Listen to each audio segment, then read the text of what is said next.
Salut à tous, alors j'espère que vous allez bien. Aujourd'hui je vous retrouve dans ce nouveau vlog où je vais donc vous parler de mon 5e mois de grossesse. Pour que ce soit un petit peu plus structuré, voilà, je l'ai divisé en 3 parties. Donc la première partie, ça parlera surtout des symptômes et puis de tout ce que j'ai pu ressentir avec le bébé, etc. Au niveau de ce mois-ci. La deuxième catégorie, c'est au niveau de mes rendez-vous médicaux et autres, hein, donc tout ce qui est examen au labo, sage-femme, etc. Et la troisième catégorie, ça sera tout ce qui est achat. Voilà, je vais vous présenter un petit peu tous les petits achats que j'ai effectués durant ce 5e mois. Donc pour commencer au niveau des symptômes, donc ce qui m'a le plus marqué, c'est cette lourdeur que j'ai pu avoir au niveau du bas du ventre. C'est vrai que ça m'a pris d'un coup, un jour comme ça, je me suis levée de mon lit et ça m'a vraiment fait, voilà, comme un boulet. C'est très étrange de parler comme ça, enfin de dire ça, mais ça m'a fait comme un boulet qui était tombé au bas de mon ventre. Donc au début je me suis un petit peu inquiétée parce que je me suis demandé si c'était pas bébé qui... Enfin le col qui s'ouvrait ou je ne sais pas, et puis bébé qui poussait un peu trop.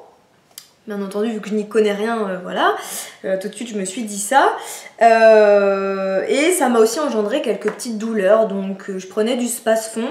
Donc en fonction de la douleur, je prends 1 ou 2 Spasfon.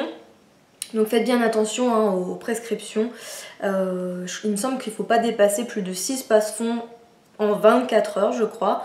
Mais bon, moi j'essaye toujours de toute manière, et le plus souvent c'est le cas, de n'en prendre qu'un et après de voir. Et si vraiment ça passe pas, là j'en prends un deuxième, mais la plupart du temps avec un seul ça s'atténue et j'arrive à supporter, donc, et après ça s'arrête, donc voilà. Ensuite, comme deuxième symptôme, mais ça je l'avais déjà eu le mois précédent et je pense que j'ai oublié de vous en parler, c'est les palpitations. Donc apparemment c'est normal, en fait tout simplement parce que quand on est enceinte, notre flux sanguin augmente et donc du coup le cœur pompe plus de sang et du coup on peut avoir des palpitations. Donc je peux vous avouer que c'est assez troublant au début, c'est même inquiétant parce qu'on a l'impression qu'on fait un peu une mini crise cardiaque. Mais en fait apparemment c'est normal. Donc ne pas trop s'inquiéter. Le problème c'est que souvent quand on a des palpitations, enfin moi en tout cas pour ma part, après j'ai plus de mal à respirer. Et je pense que c'est ça en plus qui engendre encore plus du coup les palpitations. Parce que le fait d'avoir du mal à respirer, comment dire, ça angoisse. Donc vous voyez, c'est un peu de cause à effet. Donc quand je vous parle des palpitations, c'est pas durant l'activité, l'essoufflement, c'est vraiment au repos. Donc il y a des fois je suis comme ça dans mon lit et les palpitations arrivent et l'essoufflement qui va avec parce que du coup on se sent mal, donc on cherche un peu plus son air et on n'y arrive pas. Donc il y a un petit pic de stress qui monte et du coup ça a du mal à se calmer. Donc quand c'est ce qui se passe, j'essaye vraiment de me calmer, de me dire que ce n'est qu'un bref moment, que ça va passer. J'essaie de respirer doucement, de prendre des grandes inspirations et aussi d'expirer tout doucement le plus longtemps possible pour en fait ralentir ces palpitations et après me sentir mieux. Souvent ça marche, donc voilà, je vous le conseille. Si vraiment ça vous inquiète, vous avez le même symptôme, n'hésitez pas à aller consulter votre médecin. Moi je sais qu'auparavant j'avais déjà eu ce genre de problème mais avec une autre cause. Donc du coup j'avais appris à gérer un petit peu ces crises, mais voilà, si vous c'est vraiment la première fois et que ça vous inquiète, n'hésitez surtout pas à les consulter parce que ça peut vraiment être effrayant. Donc voilà. Autre symptôme que j'ai eu durant ce 5e mois, c'est un peu étrange. Et d'ailleurs si vous aussi ça vous le fait, n'hésitez pas à me le dire parce que ça m'a un peu surpris. C'est les pieds brûlants le soir. Donc en fait je suis partie à une semaine à Montpellier chez mon beau-frère et tous les soirs j'avais les pieds qui me brûlaient. Mais quand je vous dis brûler, c'est vraiment j'avais une forte chaleur au niveau des pieds que je pouvais carrément mettre le climatiseur en face de mes pieds pour que ça me soulage, et encore ça prenait des heures et des heures avant que mes pieds refroidissent. Et pourtant je mettais du brumisateur et comme je vous dis le climatiseur directement sur mes pieds, mais il n'y avait rien à faire tous les jours, mes pieds arrivés le soir me chauffaient. Alors que, je veux dire, on faisait pas des randonnées de fou, hein, je veux dire, on se levait tranquillement le matin, on faisait ce qu'on avait à faire à la maison. L'après-midi, on allait justement se faire du bien, se soulager de la chaleur à la mer. Donc ça m'aidait vraiment à me sentir mieux hein, au niveau des jambes. Je pense que les vagues ou le courant, ça doit aussi un petit peu aider à drainer. Et même la fraîcheur de l'eau, voilà, ça me faisait hyper du bien au niveau des jambes. Mais même ça, voilà, ça n'y faisait rien. J'avais quand même les pieds qui me brûlaient le soir, donc c'était un peu particulier. Encore heureux, j'attendais que ça d'ailleurs, c'est comment dire, j'arrive pas à parler, la chute des températures. Voilà, moi j'attendais qu'une chose, c'est qu'on soit arrivé à l'automne et que les températures baissent, parce que là franchement cet été ça a été un calvaire quoi. Au niveau de la chaleur, vraiment c'était dur, et encore je m'estime heureuse parce que comme je dis, moi je ne suis pas en fin de grossesse durant l'été, mais j'étais au milieu de grossesse, donc c'est quand même moins pire si je peux dire. Voilà, pour toutes celles qui sont vraiment à terme et qui sont en plein mois d'août, ça doit être un calvaire quoi, parce que j'avais même les pieds, les chevilles un petit peu qui gonflaient, pas énormément mais quand même je le sentais, j'étais moins à l'aise. Puis dès que je restais assise par exemple, on avait 1 heure de trajet en voiture, mes pieds gonflaient, enfin... Je vous raconte pas l'histoire quoi. Mais en tout cas voilà, tout est rentré dans l'ordre maintenant que les températures ont baissé, je dors bien mieux. Franchement avec 19-20 degrés le soir dans la chambre, c'est top. C'est vraiment top. Donc en ce 5e mois, j'ai donc par contre aussi l'essoufflement et les difficultés à respirer qui sont arrivées. Donc voilà, je pense que c'est commun, c'est assez commun à toutes les femmes enceintes. Après ça peut aussi dépendre de la prise de poids que vous avez.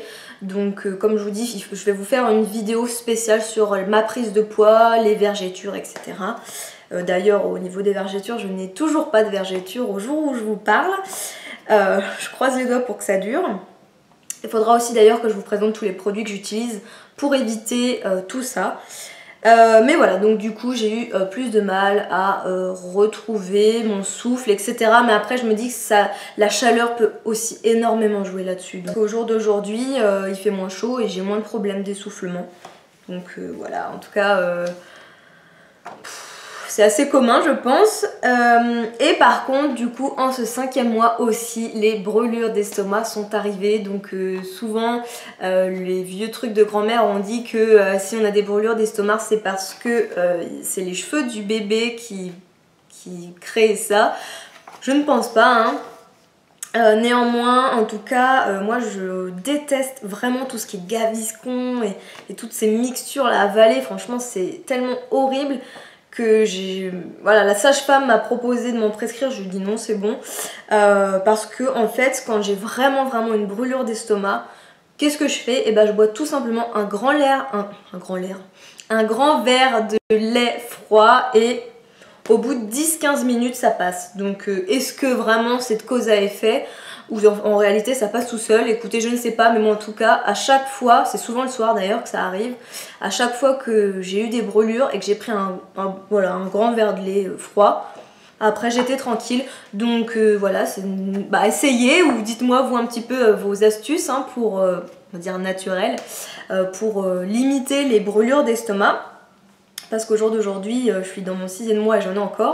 Mais voilà, le lait froid, ça fait le job. Donc voilà, je me dis, c'est toujours mieux de boire du lait que de prendre un médicament. Surtout que je suis un peu anti-médicament de base et encore plus depuis que je suis enceinte. Donc voilà. Au niveau de tout ce qui est ressenti par rapport au bébé, donc bien entendu, en ce 5e mois, j'ai aussi beaucoup plus senti bébé bouger.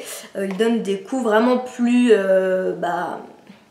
précis et puis fort hein, ça c'est sûr. Ça me fait encore un peu sursauter parce que quand je suis allongée du coup c'est vraiment costaud hein, c'est vrai qu'on s'imagine pas. Et encore je me sens assez chanceuse parce que ces coups sont souvent au niveau du bas du ventre. Je sais qu'il y a des femmes qui ont des coups dans les côtes et apparemment ça fait extrêmement mal. Donc merci bébé. Mais je trouve malgré tout que c'est un bébé qui est relativement calme parce que je ne le sens pas tout le temps. Enfin je veux dire, bon déjà je sais qu'il n'y a pas, ils ont peut-être 4 heures d'éveil durant toute une journée. Mais moi c'est vraiment le soir, dès que je m'allonge, que là vraiment il s'active. Et bah voilà, je trouve qu'en réalité il est relativement calme. Parce que je pense qu'il y en a qui doivent être beaucoup plus actifs. Bon moi donc ça va, il est tranquille, donc je me sens chanceuse. Donc du coup au niveau de mes rendez-vous médicaux, donc comme je vous l'ai dit j'ai été au gynécologue, enfin tous les mois il y a le gynécologue, et donc pour ce 5e mois le gynécologue nous a révélé donc le sexe de notre bébé. Je vous remets la vidéo juste ici sur le côté, puisque donc il nous annonçait que c'était un petit garçon, et donc moi voilà, j'ai toute une histoire personnelle avec l'annonce de ce sexe, puisque voilà, j'avais envie d'avoir une fille par rapport à un désir depuis l'enfance, et donc quand j'ai su que c'était un garçon ça a été un peu compliqué. Et puis après au jour d'aujourd'hui franchement je me verrais pas du tout avec une fille, hein, franchement mais pas du tout. Là on me dirait ah mais on s'est trompé, c'est une fille, je crois que non, pour moi dans ma tête ça y est, c'est mon fils, j'ai un garçon et c'est rien d'autre. Donc voilà, aujourd'hui je suis terriblement heureuse. Mais bon, si vous êtes curieuse, comme je vous dis, je vous la remets sur le côté. Donc pendant ce rendez-vous du 5e mois, le gynécologue nous a dit que le col était bien, il était long et fermé. Donc c'est pour ça qu'après ça m'a rassurée par rapport à ce que je vous disais, la lourdeur du bébé au niveau du ventre. Et il m'a aussi prescrit tout un tas de trucs d'analyse sanguin et urinaire. Et donc la fameuse analyse pour le diabète gestationnel. Donc c'est un peu difficile à faire franchement cet examen. Parce que déjà moi j'aime pas du tout les piqûres. Et là donc on se retrouve dès le matin à jeun à aller au labo avec toute la ribambelle d'analyses qu'ils doivent prélever. Et plus le diabète gestationnel. Donc en fait ça se fait en 3 temps. Vous arrivez, on vous fait une première prise de sang avec tout ce qu'il faut plus la première du diabète gestationnel.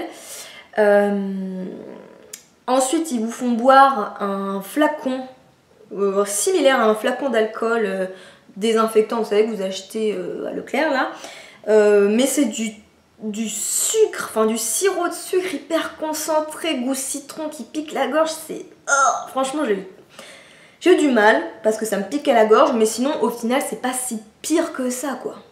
C'est pas très français ce que je viens de dire, mais vous aurez compris. C'est pas, franchement je m'attendais à pire.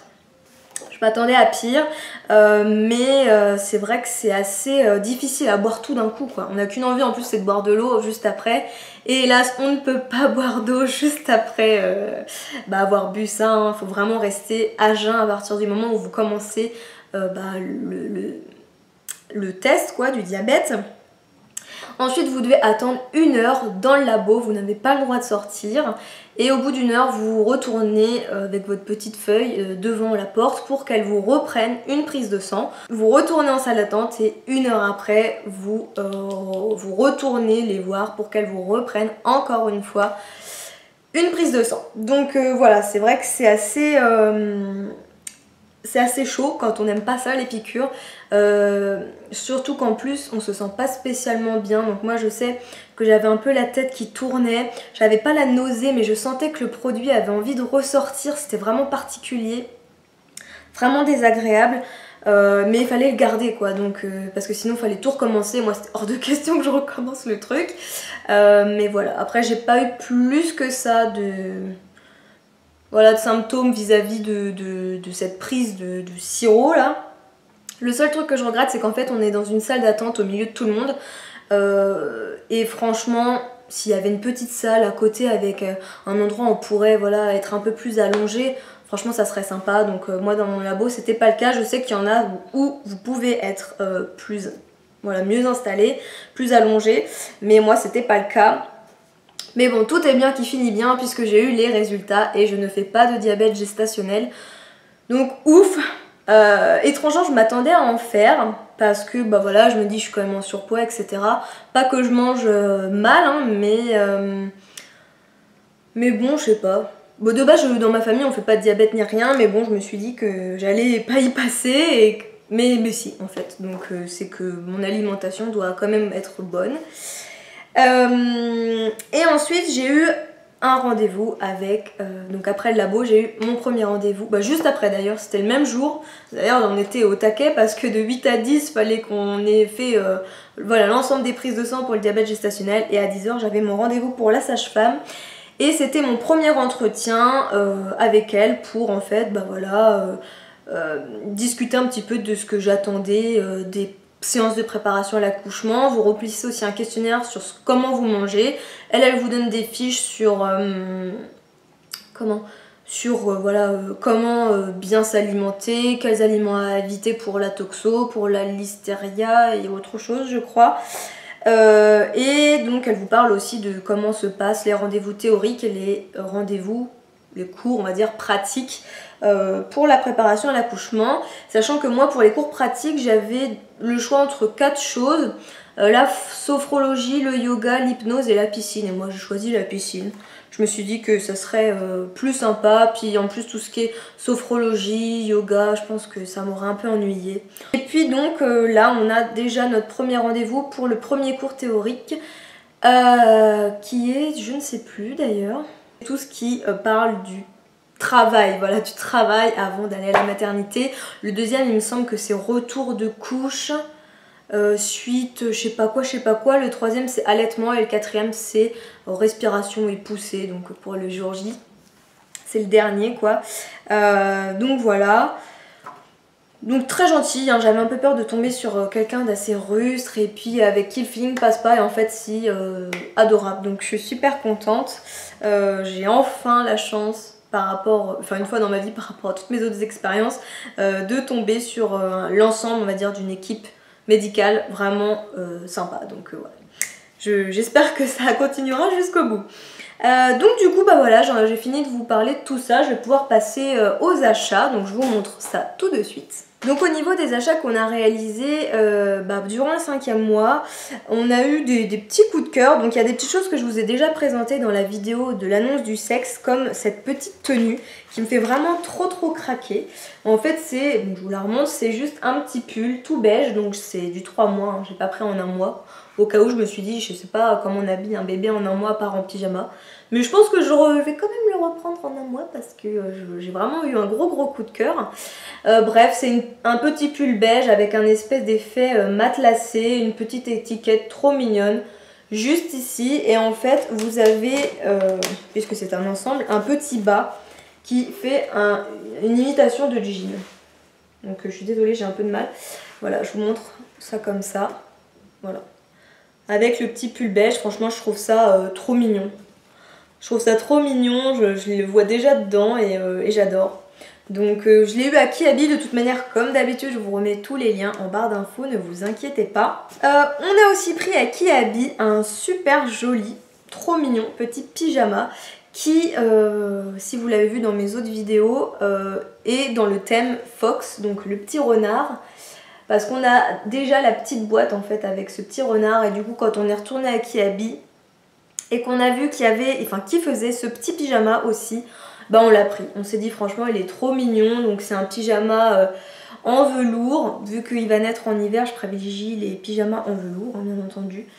Et voilà quoi, je trouve trop mimi. Donc là, avec le petit dessin, vous avez aussi les petites étoiles au niveau du bas. Et là, au niveau de la taille, j'ai pris un mois.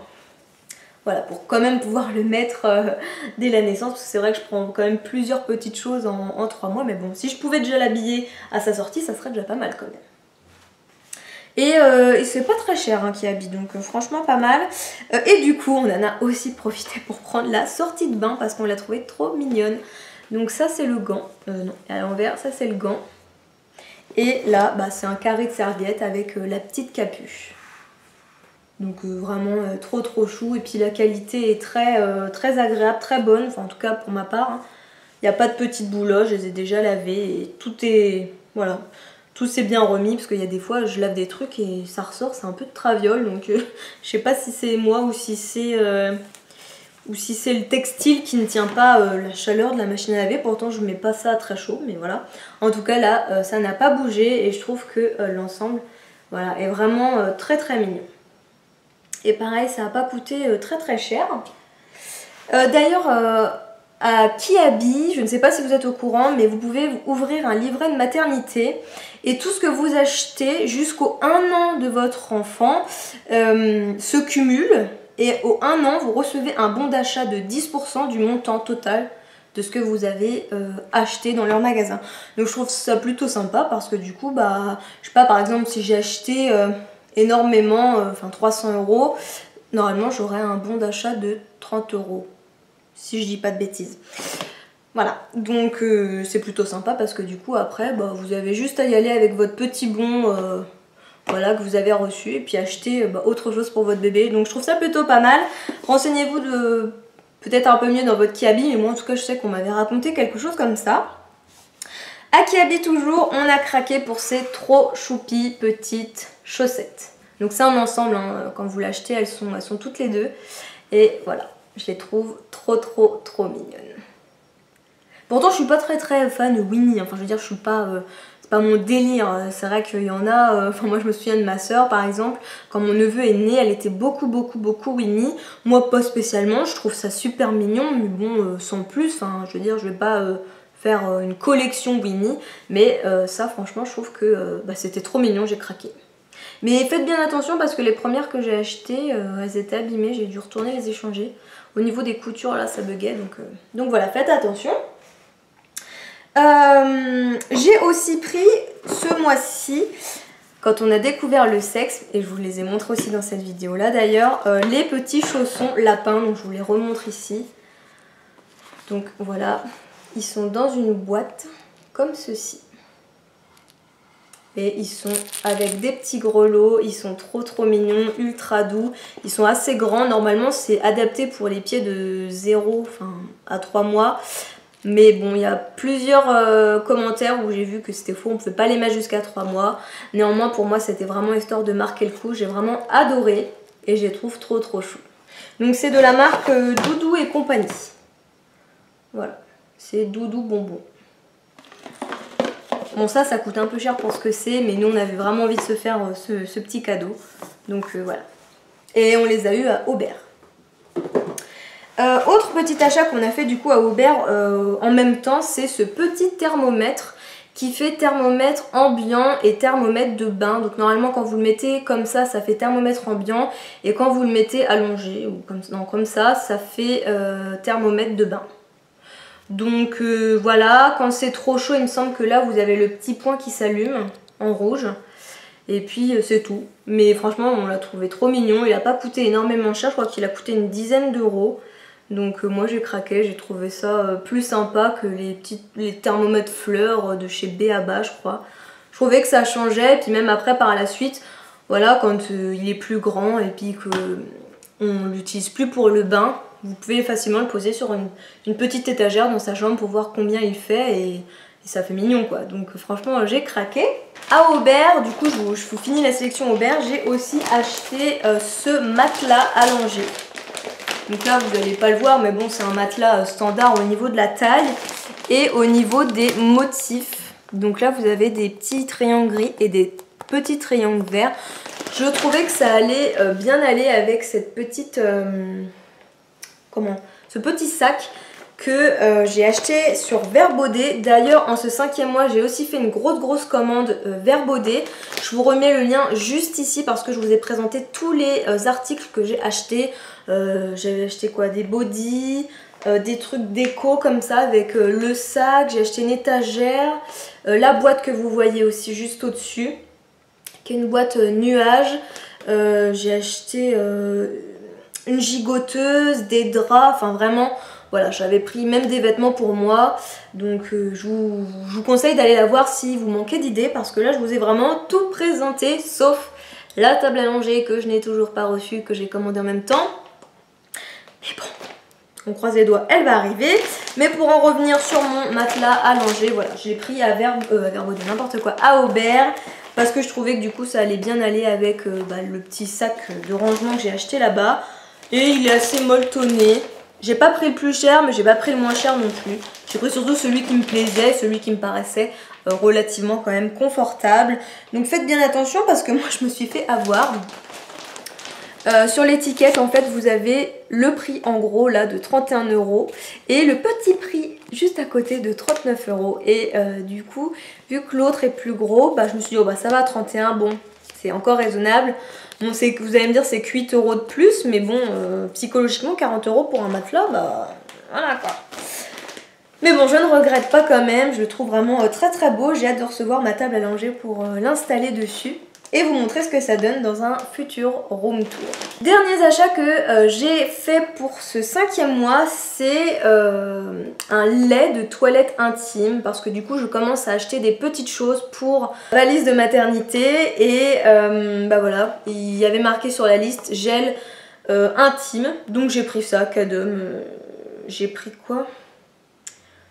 Muque sèche bio et puis enfin en tout cas je sais qu'il y avait plusieurs sortes, il y en a des fraîcheurs etc.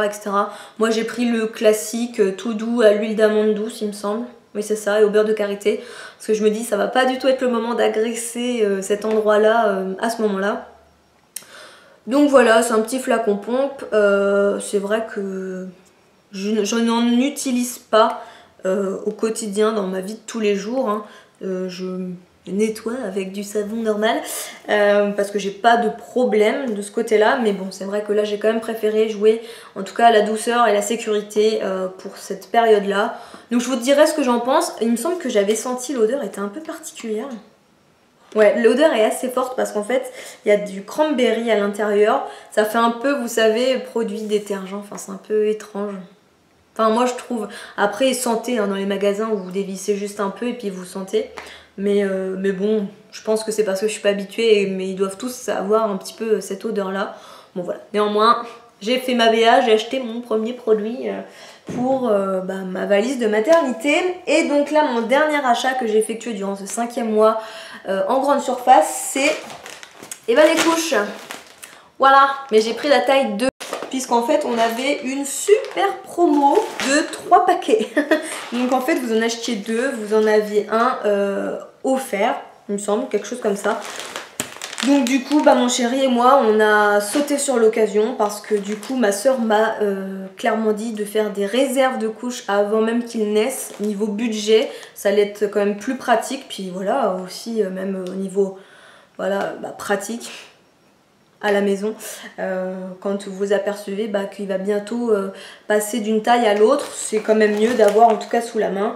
Et puis comme ça je vais vous dire que moi ça me rend plus sereine aussi d'avoir un stock de couches, même si je sais qu'au début ça sera pas celle-ci, mais bon là forcément les tailles new baby ils n'en ont pas hein. Donc j'ai commencé à prendre de la taille 2 et puis voilà, si je retombe sur une autre promo je reprendrai des tailles 1 et puis après des tailles 2, mais je vais essayer de me faire le plus grand stock de couches possible avant son arrivée, histoire d'avoir la tête tranquille on va dire. Donc voilà, au niveau des achats, c'est tout ce que j'avais à vous montrer. Donc du coup, je vais pouvoir faire avec vous un petit point bidou, hein, même si je trouve que mon ventre n'a pas énormément poussé ce mois-ci. Hop, je vous montre ça. Je sais pas si vous allez voir. Donc voilà où j'en suis pour ce 5e mois de grossesse. Donc au niveau du devant, ça donne ça. Et là, de profil. Donc vous voyez, hein, je trouve pas que j'ai un ventre très très rond. Hein. Il reste assez discret. Mais en même temps, on se rend peut-être pas compte à la caméra, mais moi j'ai un bassin assez large. Donc je pense qu'il doit avoir de la place pour s'installer dans la largeur. Hein. Et du coup, pour l'instant, il n'a pas forcément besoin de s'étendre comme ça. Mais écoutez, moi...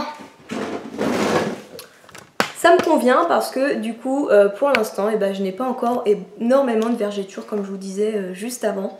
Je pense aussi que les soins que je mets aident, mais voilà, plus tard j'aurai de vergetures, mieux ce sera, donc voilà.